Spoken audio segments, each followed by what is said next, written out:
시간에는 본문 말씀을 중심해서 다니엘의 절대 감사, 이런 제목 가지고 같이 은혜 받도록 하겠습니다. 한번 따라가십시다. 다니엘의 절대 감사. 다니엘의 절대 감사. 네. 절대 감사라는 용어를 사용한 것은 사람들이 절대 감사를 하지 아니하고 상대 감사를 하기 때문에 제가 절대 감사라는 용어를 썼습니다. 이 상대 감사라 하면은 감사할 조건이 있을 때 감사하는 것, 그건 상대 감사. 일반적으로 우리가 감사를 하는 거죠. 근데 감사할 조건이 없음에도, 감사할 상황이 아님에도 하는 감사, 하나님을 인하여 감사하는 감사, 그것이 절대 감사라 할 수 있습니다. 그래서 오늘 절대 감사라는 제목을 가지고 같이 은혜 받도록 하겠습니다. 우리 옆 사람과 인사하면서 이렇게 서로에게 복을 빌어줍니다. 다니엘과 같이 절대 감사를 하는 절대 신앙의 사람들이 됩시다.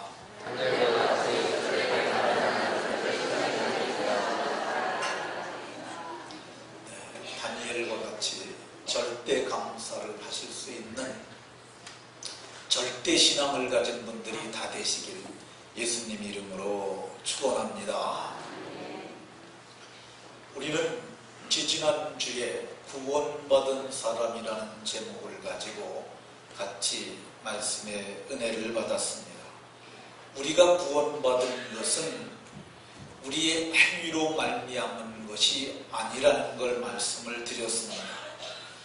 우리가 구원받은 것은 착한 일에서, 선한 일에서 무슨 행위로 구원받은 것이 아니라 그분의 십자가에 대속하신 그 은혜에 의하여 믿음으로 말미암아 구원을 받았다는 것을 깨달았습니다.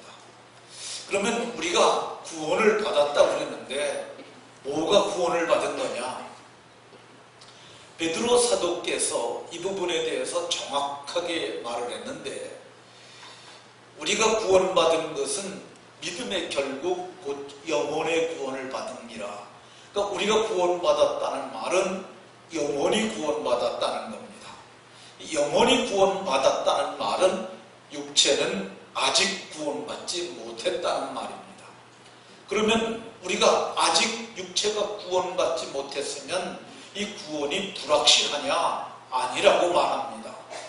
우리가 구원받은 증거로 하나님께서 우리 영혼의 아들의 영을 주셔서 하나님을 아빠, 아버지라 부를 수 있도록 우리에게 은혜를 베풀어 주셨다는 겁니다.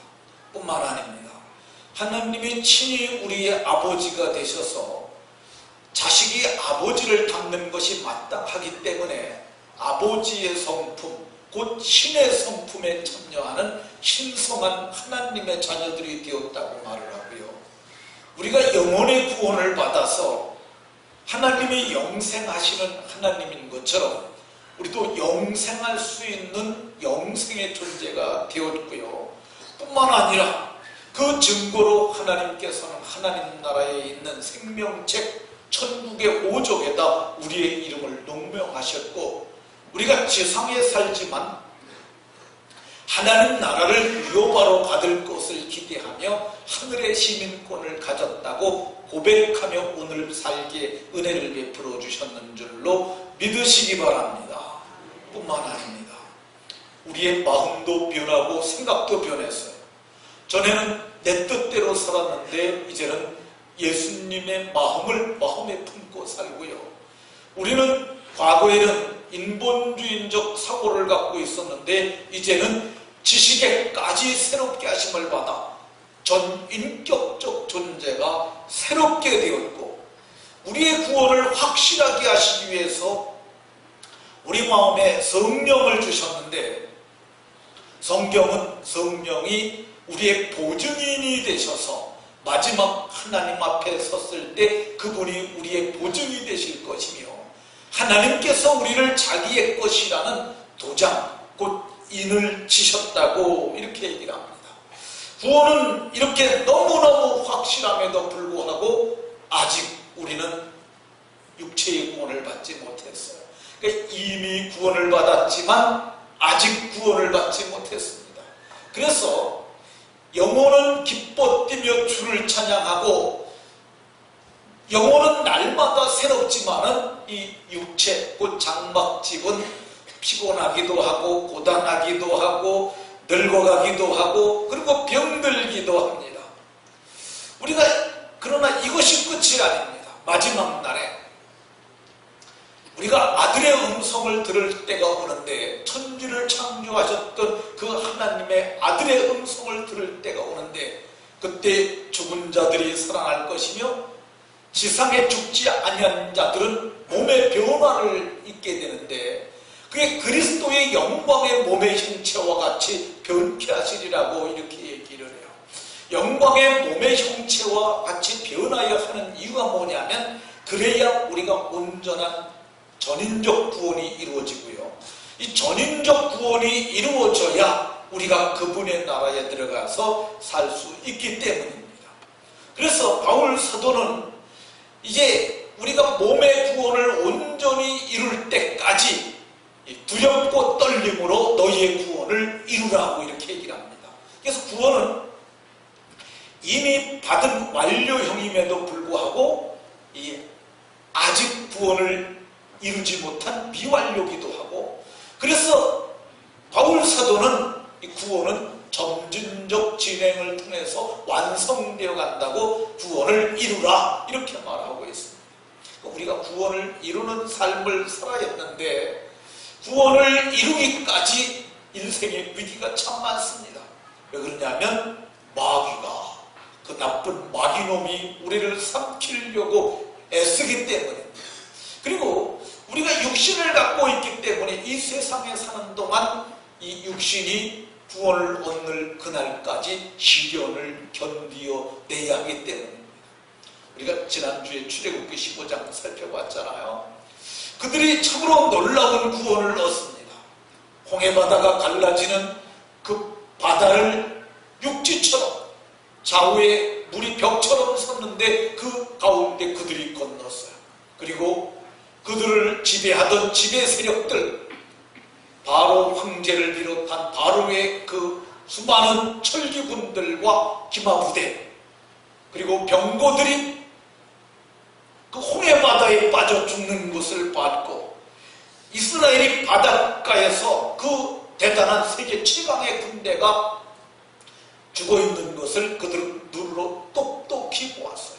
그리고 바닷가에서 그 바다를 바라보면서 우리가 다시는 이제는 애굽에 건너가지 않아도 되겠구나. 다시는 애굽이 우리에게 명령해도 우리는 듣지 않아도 되겠구나. 그래서 온전한 구원을 얻고 구원의 감격으로 모세와 이스라엘이 노래했는데, 이것을 성경은 오늘 우리가 부르는 찬송가라고 이렇게 얘기를 합니다.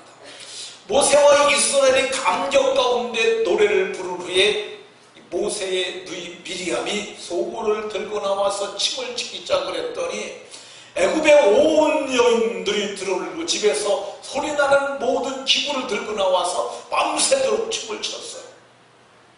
이게 구원의 밤입니다. 얼마나 감격스러웠겠습니까? 근데 이 감격이 주의 나라에 들어갈 때까지 계속해야 하는데, 약속의 땅 가나안 땅에 들어갈 때까지 그렇게 했어야 하는데 실상은 그리 되지 못하고 얼마 가지 아니하서, 아니 사흘이 되지 못해서 저들이 구원의 감격이 싸늘하게 식었다고 이렇게 얘기를 하고 있습니다. 그 이유가 뭐냐면 사흘 길을 걸었는데 물을 얻지 못하니까. 그렇지 않겠습니까? 구원을 받아서 영혼의 기쁨이 있는데 이 육체는 지금도 물을 먹여줘야 하고 밥을 먹여줘야 하고, 그런데 이게 힘을 줘야 되는데 쉴 곳이 마땅치 않죠. 사흘 길을 걷지 않던 애들을 데리고 사흘을 걸었죠. 애들은 다리 아프다 그러죠. 마실 물은 떨어졌죠. 이게 감사가 나오기가 힘들어집니다. 한 걸음 돌아가서 저들이 성경을 보게 되면 이 구원의 감격이 식었을 뿐만 아니라 원망까지 했다고 얘기를 합니다. 왜 원망했냐? 저들이 물을 하나 발견했어요. 온 이스라엘이 먹을 만한 큰 물이에요. 야, 죽인다 하고 달려갔는데 가서 보니까 물을 입에 대는 그 순간 물이 써서 마실 수 없으니까 이 써서라는 쓰다라는 히브리 마라라는 단어가 쓰다라는 말로도 번역되지만 고통이라는 말로 번역되는데 저는 여기 역본에 이 번역을 하는 역자들이 저는 잘못했다고 생각을 해요. 왜 그러냐면 쓴 물 먹을 수 있습니다. 약이 있어도 옛날 한약들 쓴 거 다 먹었잖아요. 그 쓴 거 먹으면은 쓰지만 몸에 약이 되고 갈증 해소가 됩니다. 근데 저들이 써서 마시지 못하겠으므로라고 그랬는데 이건 쓰다라고 그러지 못하고 고통스러워 마시지 못하겠으므로 이렇게 번역해 맞다고 제 생각에 들어요. 왜 그러냐면은 이게 입에 대는 그 순간 혀도 오그라들고 입도 쪼글쪼글해지고 그래서 그러니까 타들어가는 듯한 아픔이 있으니까 못 먹은 거예요. 여러분 세상 살아가는 동안 정말 이러한 고통이 있다면은 육체의 고통이 쓸게 온다면은 불평할 여지가 있습니다. 환경이 있을 수도 있고 자식 문제 때문에 쓴 고통이 올 수가 있습니다. 오늘 성경은 그것 때문에 그들이 원망했다고 얘기를 합니다. 근데 이거 원망은 바람직한 것이 아닙니다. 바울 사도는 이스라엘 백성들이 애굽에서 나와서 광야길을 가는 동안 했던 4가지 사건을 들어서 너희는 그렇게 하면 안 된다고 말하고 있습니다.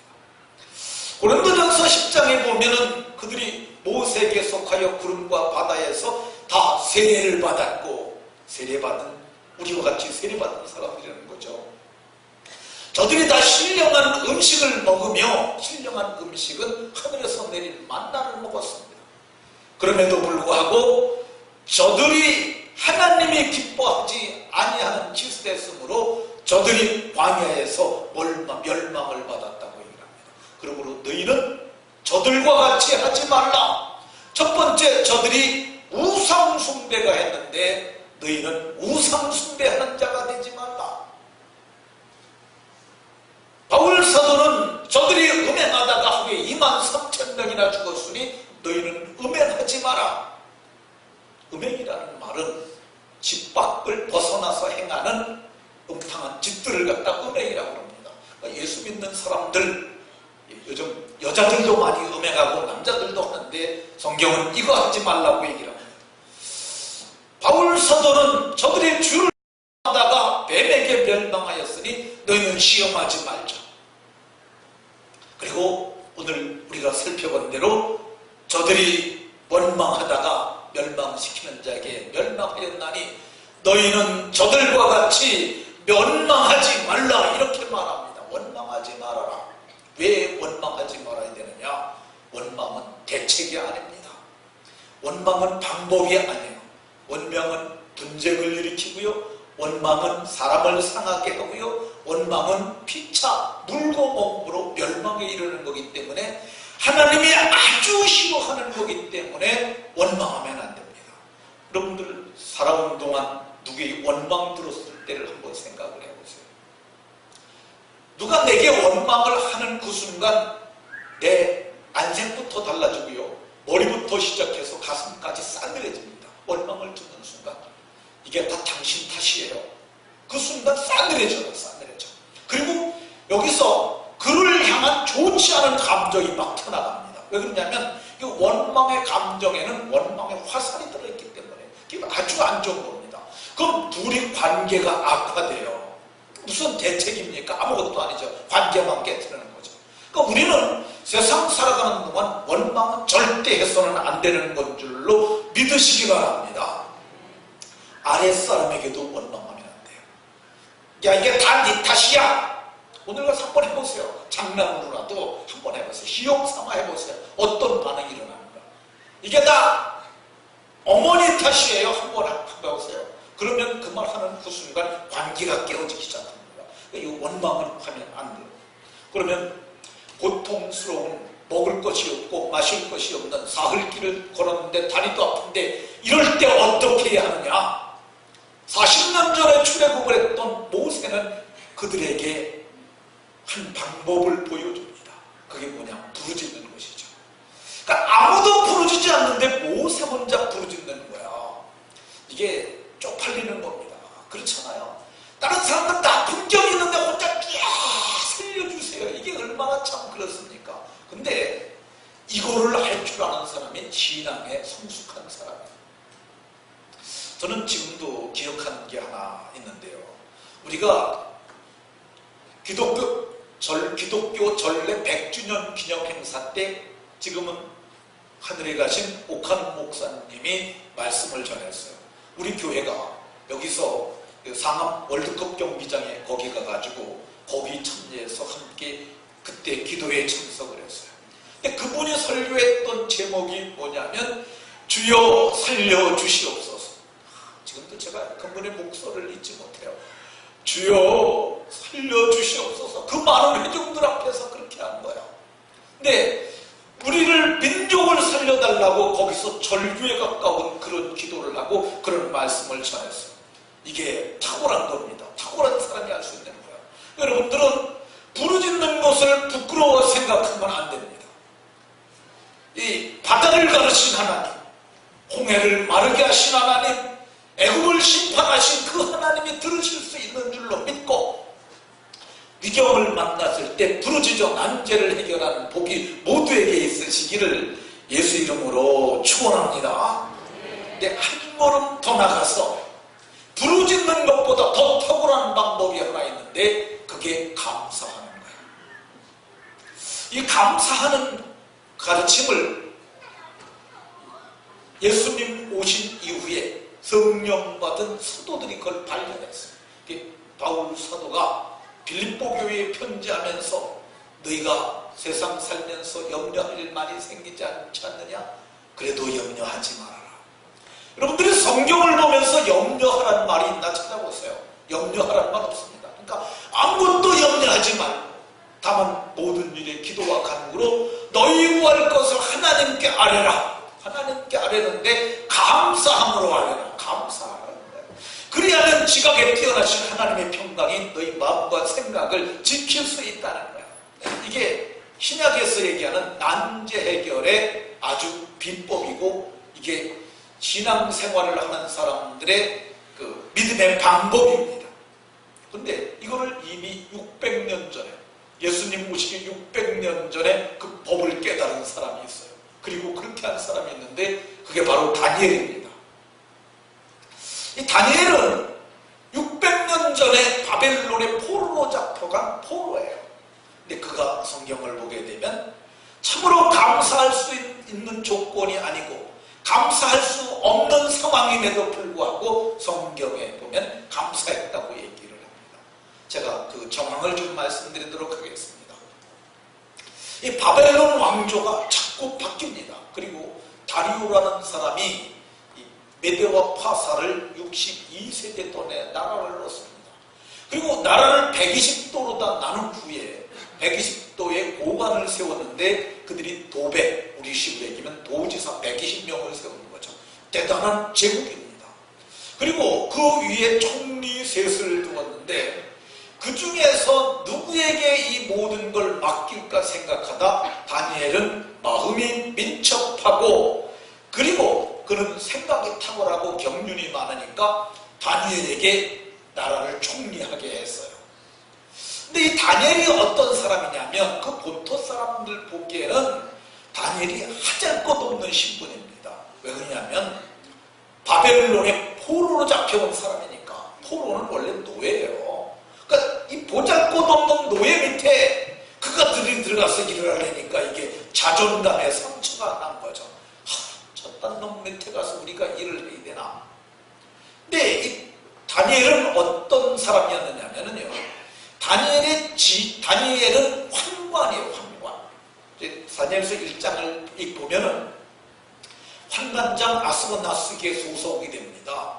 그래서 이 환관이라는 것은 남성의 기능을 제거한 거죠. 이게 아주 그 천한 천민중의 환관이 들어갑니다. 그런데 그 나라에서 붙잡혀온 환관 주제에 총리 중에 수석 총리가 돼서 자기를 다스리니까 그들이 너무너무 속상한 거예요. 그래서 이 다니엘 이놈을 어떻게 끌어내릴까? 그래가지고 생각을 하는데 국사를 돌보면 조금도 틈이 없어요. 그래서 이 사람을 어떻게 하면 고발을 할까 생각을 해봤는데, 그가 충성되고 그릇됨도 없고 허물도 없어서 4절에 보면은 그를 도무지 끌어내릴 수가 없다는 것을 그들이 발견하게 됩니다. 그래서 그 중에 한 사람이 꾀를 내요. 이 사람은 하나님이라는 신을 믿는데 그가 하루에 3번씩 예루살렘을 향하여 창을 열고 기도하는데 그것으로 고소를 하도록 하십시다. 그렇게 생각을 합니다. 그래서 그들이 꾀를 내가지고 왕에게 얘기를 하는 거죠. 임금님, 지금 왕이 나라를 집권한 지 얼마 되지 않아서 왕권을 강화해야 되겠는데, 이 왕권 강화의 방법으로 우리가 생각하는 것이 하나 있는데, 지금부터 30일 동안은 왕 외에 어떤 신에게든지 사람에게든지 무엇이든지 구하는 자가 있으면 그를 사자를 굶겨놨다가 사자 굴에 집어넣고 사자 틀을 풀어놔서 저들로 하여금 잡아먹게 하도록 하십시다. 그러면 왕권이 강화되고 나라가 반석 위에 올랐을 겁니다. 이런 제안을 합니다. 그러니까 그 얘기를 듣고 있던 이 다리오 왕이 그러면 그렇게 하도록 하시오. 그래갖고 인장 반지를 빼서 결제를 해버립니다. 근데 이게 복사된 복사물이 120도에 파발말로 띄워져가지고 전국에다 공문이 붙은 거예요. 지금부터 30일 동안은 왕 외에 어떤 신에게든지 사람에게든지 구하는 자는 사자굴에 들어가서 죽을 줄 알고 알아서들 하도록 해라. 그 금령이 선포되자마자 아무도 하지 않았어요. 근데 문제는 다니엘에게 생긴 거죠. 다니엘이 이제 금령을 몰랐을 리가 없지 않습니까? 여러분 같으면 어떡하시겠어요? 아, 한 달 동안 문을 닫고 해야 되겠구나. 뭐 그럴 수도 있겠죠. 그죠?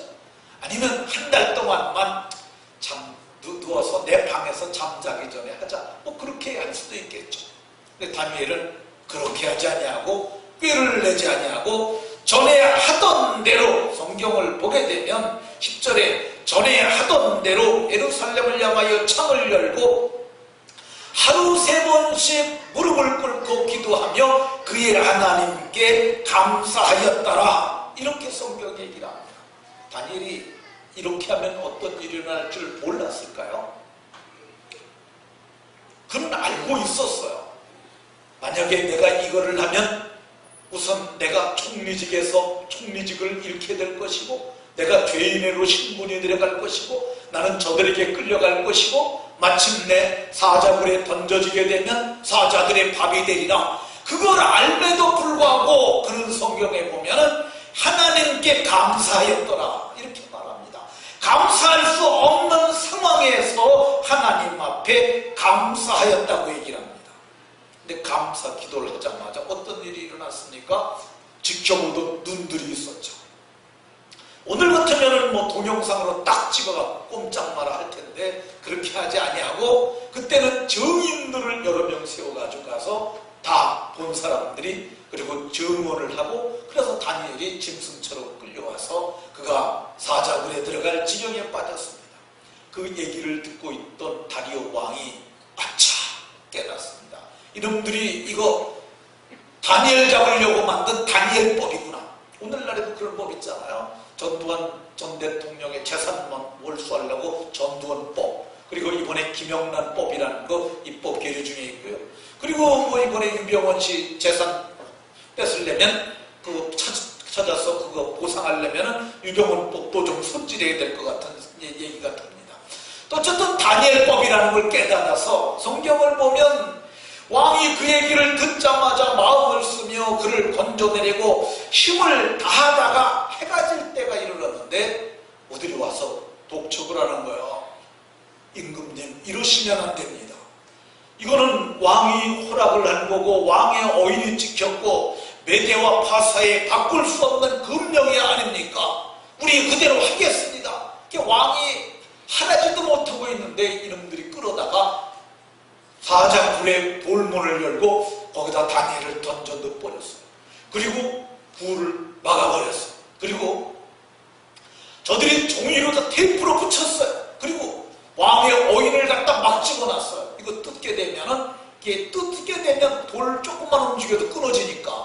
그리고 지네들 도장까지 다 찍어놓고 누구든지 이제 다니엘을 여기서 끌어내면은 메대와 파사의 법령에 의해서 처벌을 될 것이다. 이렇게 얘기를 했어요.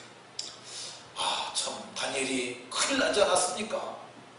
다니엘이 죽을 수밖에 없게 되었지 않습니까? 근데 성경을 보게 되면 이 감사할 수 없는 조건, 감사할 수 없는 상황에 감사했더니 기적이 일어났어요. 어떤 기적이 일어났냐?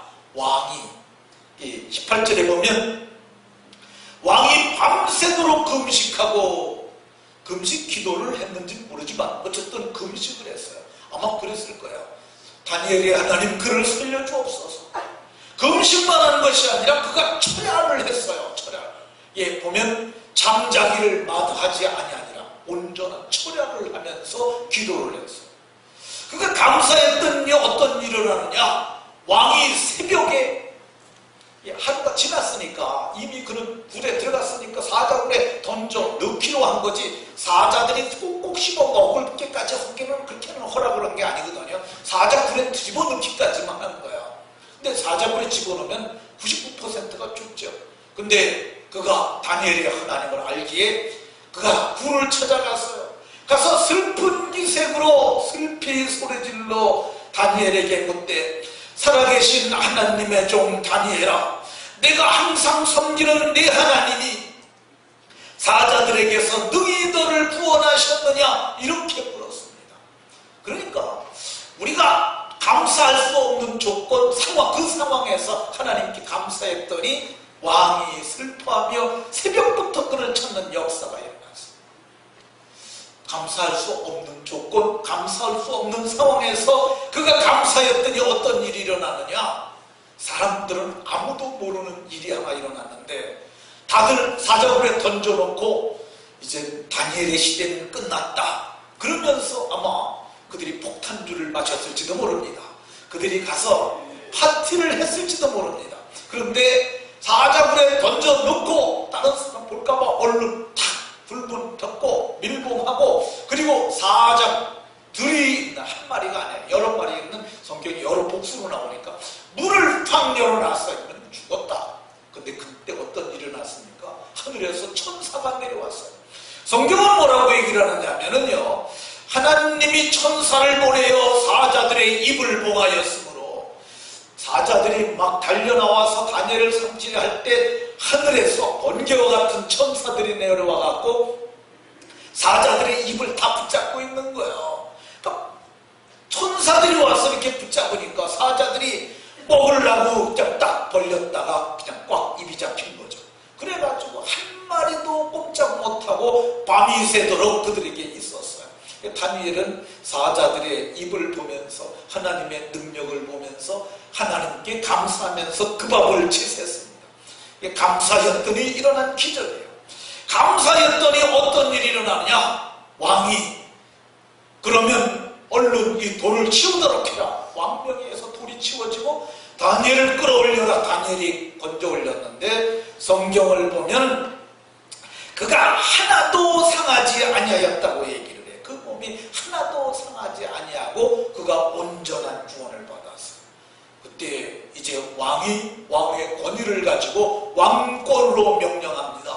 다니엘을 참소하던 자들을 여기다 갖다 사자굴에 던졌는데 그만 데려오지 말고 그의 가족들까지 몽졸이 데려와서 저를 갖다가 집어넣도록 해라. 그래서 다니엘을 참소했던 이 총리 두 사람 그리고 고관들 그리고 그와 함께 했던 가족들까지 몽졸이 사자굴에 집어넣어서 하나님이 대신하여 저희 원수를 갚아주었고 한 걸음 더 나가서 이제 120도의 공문을 썼던 그 공문에 어인을 지켰던 그 다리오 왕이 조서를 내립니다.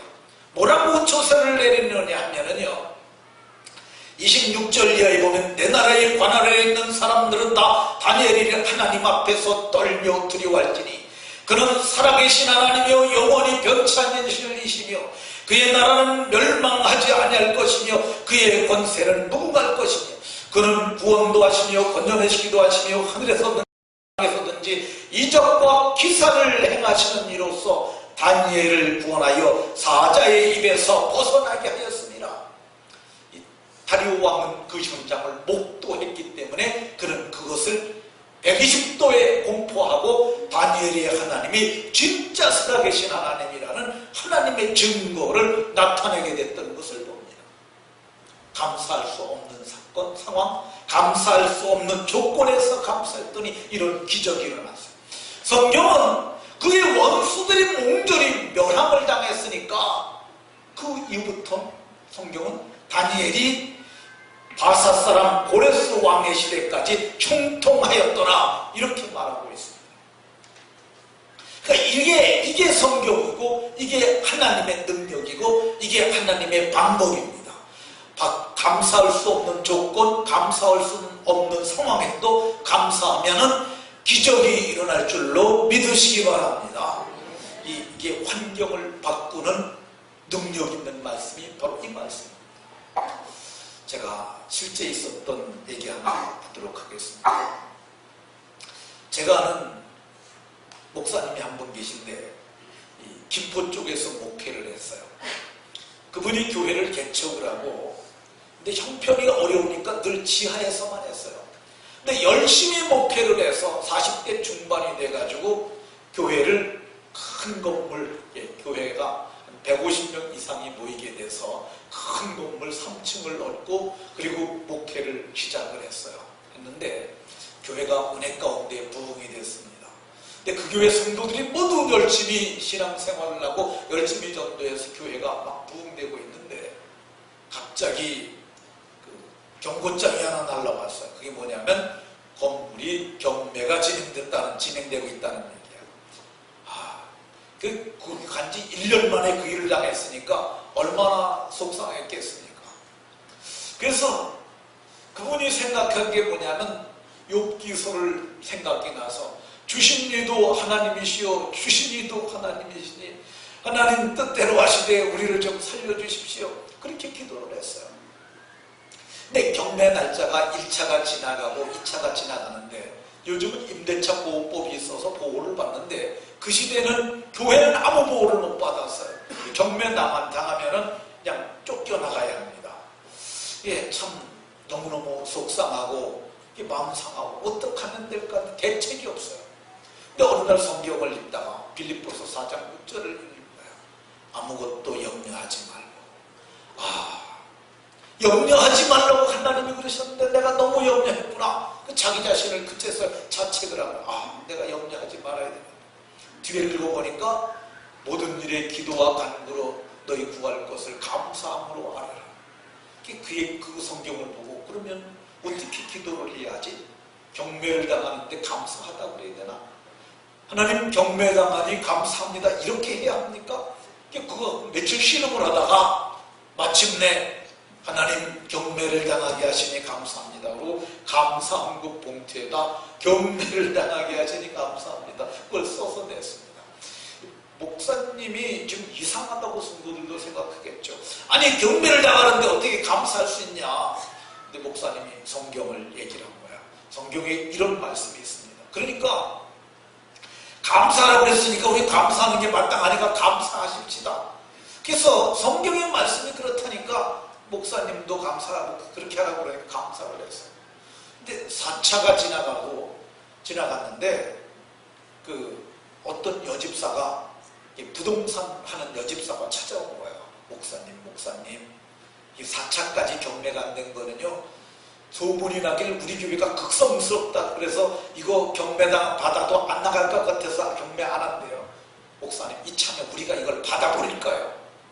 그러니까 목사님이 너무 놀래갖고 아니 이걸 무슨 수로 받냐. 지금 이게 5층 건물인데 1층, 2층, 3층 우리 쓰고 4층, 5층이 있는데 어떻게 받냐 그랬더니 그 집사가 얘기를 하는 거예요. 우리가 지금 여기 세 들어있는 게 있잖냐. 그 돈하고 합쳐가지고 얼마 내서 이게 경매 보증금만 내면은 우리가 입찰할 수가 있는데 입찰이 되면은 이게 대출이 80%까지 받을 수 있다는 거예요. 그러니까 우리 조금만 못되면은 이 건물 전체를 살 수도 있다. 그러면 우리가 주인이 돼갖고 이 임대소득을 계산을 해봐라. 그럼 이자 내고도 남는다. 그러니까 목사님 이거 한번 해보면 어떠냐.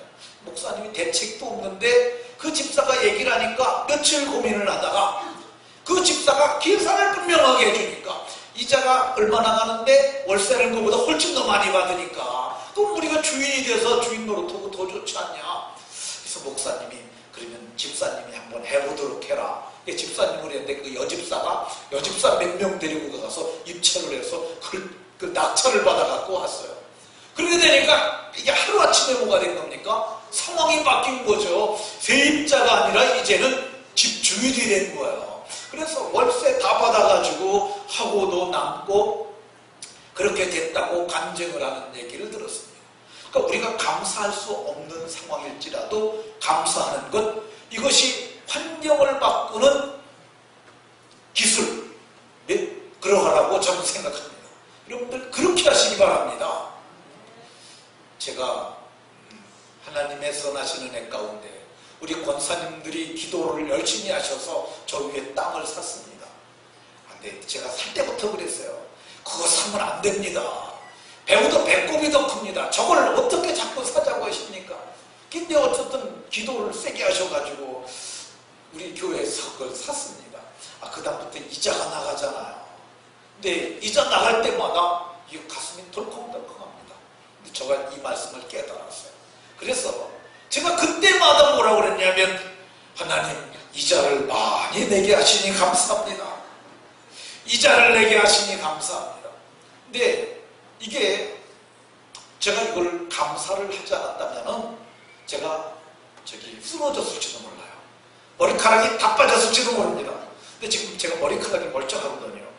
아니면 머리가 다 하얗게 근심으로 밤을 지새우다가 하얗게 됐을지도 모릅니다. 근데 제가 지금 머리 염색 안 한 거거든요. 그러니까 근데 그 대책이 뭐냐? 감사하게 되면은요, 성경이 뭐라고 그러냐면 지각에 뛰어나신 하나님의 평강이 너희 마음과 생각을 지킨다고 얘기를 해요. 그러니까 감사할 수 없는 상황이라 할지라도 감사를 하게 되면 이 마음의 평강이 오는 거예요. 그렇게 되면서 하나님이 초자연적인 능력으로 개입하셔서 하나님의 은혜 가운데 난제가 해결되게 되는 줄로 믿으시기 바랍니다. 제가 간증할 얘기가 많이 했는데 아직은 아니라고 생각이 들어요.